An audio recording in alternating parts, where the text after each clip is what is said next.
Asia cup 2025च्या सामन्यांच्या वेळापत्रकावरून वाद सुरू झालाय। सप्टेंबरमध्ये ही टुर्नामेंट दुबई आणि अबुधाबीमध्ये होणार आहे। 14 सप्टेंबरला भारत विरुद्ध पाकिस्तान सामना नियोजित आहे, पण यावरून भारतात राजकारण पेटलंय।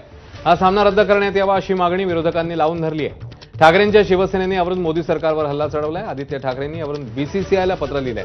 रक्त आणि पाणी एकत्र वाहू शकत नाही, पण बीसीसीआयसाठी रक्त आणि महसूल एकत्र वाहते अशी टीका आदित्य ठाकरेंनी केलेली।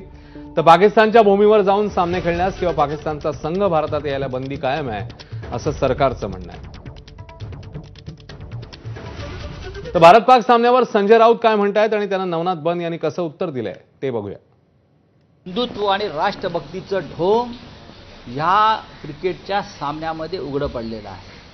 हे सामने जर महाराष्ट्रात किंवा देशात झाले असते तर आमच्या शिवसेनेने ते उधळून लावले असते। तिथे जे 26 महिलांचं कुंकू पुसलं त्यांच्या कुटुंबियांना घेऊन जा दाखवायला आम्ही पाकिस्तानशी कशा प्रकारचं युद्ध करतो मैदानावर ते दाखवण्यासाठी। भारताचा एकही खेळाडू पाकिस्तानच्या भूमीवर जाणार नाही आणि पाकिस्तानच्या भूमीमध्ये आम्ही क्रिकेट खेळणार नाही आणि पाकिस्तानला भारताच्या भूमीत येऊन क्रिकेट खेळता येणार नाही ही देखील स्पष्ट भूमिका आम्ही सांगितलेली आहे। संजय राऊत यांनी आधी सर्व देशवासियांची आणि भारतीय सैनिकांची माफी मागितली पाहिजे आणि त्यानंतर क्रिकेटवर बोललं पाहिजे।